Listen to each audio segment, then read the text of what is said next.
আসসালামু আলাইকুম, সবাই কেমন আছেন? আমি সোনিয়া আফরিন চলে এসেছি নতুন একটি রেসিপি নিয়ে। আজকে আমি রান্না করব ইলিশের পানি খোলা। এটি মূলত বরিশালের একটি বিখ্যাত রেসিপি। সেই জন্য প্রথমে আমি মাছটা সাইজ অনুসারে কেটে নিয়েছি, যতটুকু দরকার ততটুকু নিয়ে নিয়েছি। মাছ ভালোভাবে ম্যারিনেট করে নিচ্ছি। যদিও ইলিশে পানি খোলার জন্য মাছ ভেজে নিতে হয় না, কিন্তু আমার বাসার সবাই ভাজা মাছটাই খেতে পছন্দ করে, সেই জন্য আমি মাছটা ভেজে নিচ্ছি। ভেজে নেওয়ার জন্য নর্মালি যেরকম লবণ, হলুদ, ধনিয়ার গুঁড়া, মরিচের গুঁড়া লাগে সেভাবে আমি মেখে নিয়েছি। সামান্য পরিমাণে শুধু এইখানে সরিষার তেল অ্যাড করেছি, যেন মাছের ডিমটা বের হয়ে না যায়, আর মাছটা ভাজলেও সুন্দর একটা ঘ্রাণ আসবে, মাছটা ইজিলি ভাজি করা যাবে। সেই জন্য অল্প পরিমাণে সরিষার তেল ইউজ করেছি। আমি মাছটা ম্যারিনেট করে রেখে দিয়ে পাশে কড়াইতে আমি দিয়ে দিলাম তেল। কড়াইটা আমি ভালোভাবে গরম করে নিয়েছি এবং কড়াইতে একটু বেশি পরিমাণে তেল দিয়ে দিয়েছি মাছ ভাজার জন্য, কারণ মাছ ভাজার পরে যে অবশিষ্ট তেলটা থাকবে সেটা দিয়ে আমি পুরো রেসিপিটা কমপ্লিট করব। আমি তেলটা ভালোভাবে গরম করে তার মধ্যে এক এক করে মাছগুলো ভেজে নিব। যদিও ডিপ ফ্রাই করে আমি নিব না, হালকা করে ভেজে নেব, কারণ এটা নর্মালে কষিয়ে রান্না করলে বা হাতে মেখে রান্না করলেই বেশি মজা লাগে। ইলিশ মাছ আগে আমি কখনো ভেজে রান্না করে খাইনি, এটাই ফার্স্ট। আর আমার শ্বশুরবাড়ির সবাই ভেজে মাছ খেতে বেশি পছন্দ করে। আমি মাছটা এভাবে নেড়েচেড়ে ভেজে নিয়েছি, ডিপ ফ্রাই করে নিই। এখন এক এক করে মাছগুলো তুলে নেব, আপনাদের একটু দেখিয়ে নিচ্ছি।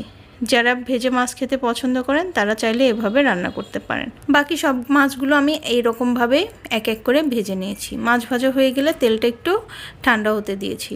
অন্য একটা কড়াইতে আমি এখানে দিয়ে দিচ্ছি পরিমাণ মতো পেঁয়াজ বাটা।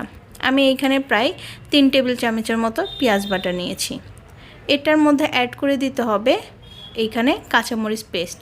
এখানে কাঁচামরিচ চিড়েও দিতে পারেন, আবার পেস্ট করেও দিতে পারেন। আমি এখানে কাঁচামরিচ পেস্টটাই দিয়েছি। এটাও প্রায় 2 টেবিল চামচের একটু বেশি দিয়েছি। দিয়ে দিলাম 1 টেবিল চামচের মতো আদা ও রসুন বাটা। এখন আমি দিয়ে দিব এটার মধ্যে পরিমাণ মতো হলুদের গুঁড়া। হলুদের গুঁড়ার পরিমাণটা একটু কমই দিবেন। দিয়ে দিলাম 1 চা চামচের মতো ধনিয়ার গুঁড়া। দিয়ে দেব এইখানে একটু জিরা বাটা। জিরা বাটাটাও আমি 1 চা চামচের মতোই নিয়েছি। যেহেতু মরিচ বাটা নিয়েছি সেই জন্য আমি আর মরিচের গুঁড়াটা অ্যাড করলাম না। হালকা একটু ঝোল হবে, খেতে যেন ঠোঁটে ঝাল না লাগে, সেই জন্য আমি স্কিপ করে গেছি মরিচের পাউডারটা। অল্প একটু সরিষার তেল অ্যাড করে দিলাম। এখন ওই যে ইলিশ মাছ ভেজে নিয়েছিলাম সেই তেলটা ঠান্ডা করে এটার মধ্যে দিয়ে দিলাম। আমি পুরো তেল দিয়ে দিইনি, কারণ মাছের মধ্যে থেকে আরও একটু তেল উঠবে, সেই জন্য আমি যতটুকু লাগবে ততটুকু তেল দিয়ে দিয়েছি। যদিও ফুল ঠান্ডা হয়নি, সেই জন্য হালকা গরম ছিল। আমি এভাবে মেখে নিলাম। এখন এটার মধ্যে ভেজে রাখা মাছগুলো আমি অ্যাড করে দিব। সব মাছগুলো দিয়ে ভালোভাবে মেখে নিতে হবে। ইলিশ মাছটা আসলে সব ধরনের রেসিপি খুবই স্বাদ লাগে, আর আমার কাছে খুবই ভালো লাগে। চিংড়ি মাছ এবং ইলিশ মাছের আমি পুরো ফ্যান। যাই হোক, আমার কাছে মনে হয় ইলিশ মাছটা শুধু ভাজি খেলেই বেশি মজা লাগে, ভেজে রান্না করলে ততটা স্বাদ পাওয়া যায় না। ইলিশের যে অথেন্টিক যে ফ্লেভার বা স্বাদ সেটা খুঁজে পাওয়া যায় না। সেই জন্য আপনারা যদি আমার কাছ থেকে সাজেশন চান তাহলে আমি অবশ্যই বলবো ইলিশ মাছটা ভেজে না রান্না করে কাঁচা অবস্থায় কষিয়ে রান্না করলেই বেশি মজা লাগে। আমি এখানে মাছটা সিদ্ধ করার জন্য আর এখানে পর্যাপ্ত ঝোল রাখার জন্য প্রায় 2 কাপের বেশি পানি অ্যাড করে দিলাম। যেহেতু মাছটা ভেজে নিয়েছি সেই জন্য আমি এখানে পানির পরিমাণটা একটু বেশি দিয়েছি। যদি কাঁচা অবস্থায় আমি রান্না করতাম তাহলে পানির পরিমাণটা কম দিতাম, কারণ ইলিশ মাছ এমনিতেই নরম প্রকৃতির মাছ, অল্প একটু জালে সেটা সিদ্ধ হয়ে যায় বা কুক হয়ে যায়। আমি এখানে পানি দেওয়ার পরে চুলাটা এখন অন করে দিব, তারপর এটা ঢাকনা দিয়ে ঢেকে দিব।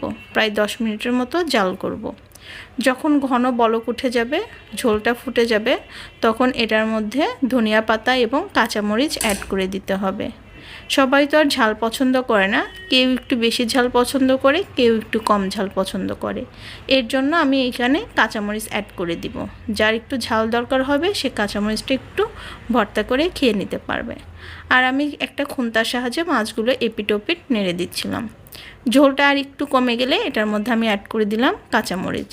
প্রায় 3-4টার মতো মাঝখান দিয়ে চিড়ে কাঁচামরিচ অ্যাড করে দিলাম। এরপর আমি দিয়ে দিব উপর দিয়ে ধনিয়া পাতা কুচি। যদিও এটা স্কিপ করে যেতে পারেন আপনারা, কিন্তু আমার বাসায় সবাই সবসময় ধনিয়া পাতা দিয়ে রান্না করে, সেই জন্য আমি ধনিয়া পাতাটা দিয়ে দিলাম। এটা আসলে অনেক বেশি টেস্ট হয়েছিল, সবাই অনেক বেশি প্রশংসা করেছিল। শুধু আমার একটু খারাপ লেগেছে, মাছটা যদি না ভেজে আমি রান্না করতাম আমারটা, তাহলে আমি আরও বেশি খুশি হতাম। ছোটোবেলা থেকে কী অভ্যাস, সেই জন্য আর চেঞ্জ করতে পারি না। ইনশাল্লাহ এটা অভ্যাস হয়ে যাবে। দেখেন এটা কতটা ইয়ামি হয়েছে, মাশাল্লাহ মাশাল্লাহ। যেমন দেখতে সুন্দর হয়েছিল, খেতেও ততটাই সুস্বাদু হয়েছিল। আমি সার্ভ করে নিচ্ছি। আর আমার ভিডিওটা শেষের দিকে আপনারা কমেন্টসে জানাবেন কেমন হয়েছে। আর সে পর্যন্ত সবাই ভালো থাকবেন। আর হ্যাঁ, অবশ্যই ইলিশের সিজনে এই রেসিপিটা ট্রাই করবেন। আমার চ্যানেলটা সাবস্ক্রাইব করবেন। দেখা হবে নতুন কোনো ভিডিওতে ইনশাল্লাহ। আল্লাহ হাফেজ, আসসালামু আলাইকুম।